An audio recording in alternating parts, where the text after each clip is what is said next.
magaalada Mandera ayaa maanta martigelisay munaasabad taariikhi oo si sare loo soo agaasimay taasi oo lagu guddoonsiiyay 60 dhalinyaro ah kibaandho toddobaadkii hore ay isu diiwaangeliyeen. Munaasabadan oo ka dhacday xafiiska County Commissioner Mandera ayaa waxaa gudoomiyaha amniga dowladda dhexe ee ismaamulka Mandera James Chacha. Aqoonsigan qaran dhalinyarada waxay ku heleen muddo ka yar toddobaad arin lagu tilmaamay mid taariikhi ah oo ka dhacay Mandera markii ugu horeysay ku dhawaad 60 sano kadib. xafladda ayaa waxaa ka soo qayb galay taliyaha booliska Mandera, madaxa xafiiska diiwaangelinta, waalidiin, dhalinyaro. Gudoomiyaha James Chacha oo goobta ka hadlay ayaa sheegay in adeegga cusub ee live capture la gaarsiin doono tuulooyinka iyo meelaha fogfog si bulshada oo dhan ay uga wada faa'iideystaan.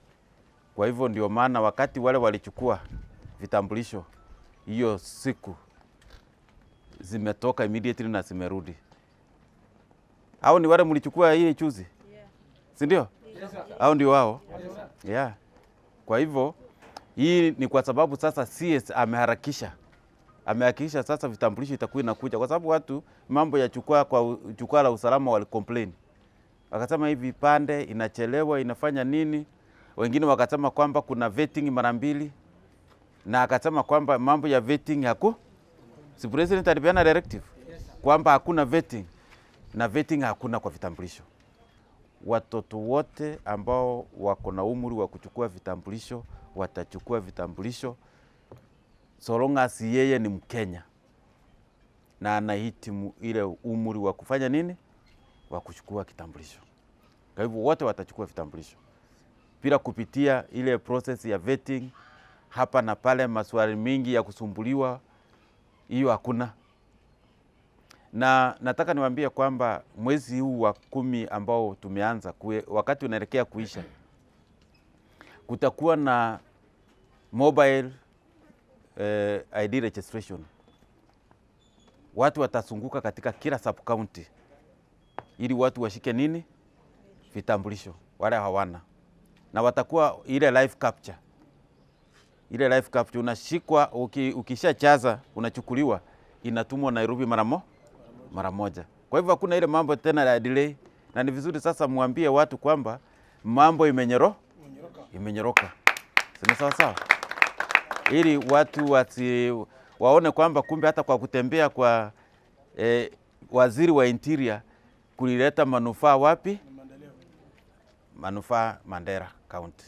Hussein Weli waxa uu ka mid yahay dadka maanta ka soo qayb galay xafladan. Waxa uu ugu mahadceliyay dowladda madaxweyne William Ruto talaabada lagu baabiyay turxaan bixintii caqabadu ku heed dhalinyarada, asoo ku tilmaamay guul taariikhi ah oo la sugayay in muddo. Bismillahir Rahmanir Rahim. Magacaydu waa Hussein Weli Metemeta. Waxaan joognaa County Commissioner Compound. Kibaandhii taariikh 22 la gooy bishan ayaa hadda la bixinaya.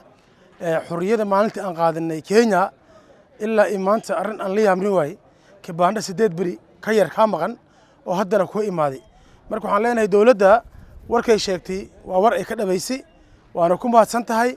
dhalinyarada wiilasha iyo gabdhaha oo kibaandho hadda heleen waxaan ugu baaqayaa maadaama ay soo socoto qorista bilista iyo militariga in ay ka qayb qaataan, kuraada la jaran hayana ay jartaan 2027 insha Allah taala si ay u qayb galaan codka la ridin doona.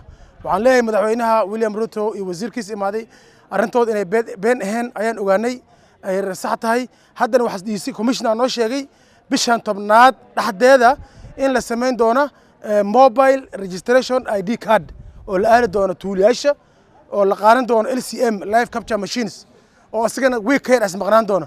marka waxaan leenahay dawladda inay waa maasan tahay santa sana banaray. Si kastaba ahaatee shacabka Mandera ayaa maanta si buuxda ugu mid noqday nidaamka dawliga ah ayagoo fursad u helay adeegyo siman sida shacabka gobolada kale ee dalka.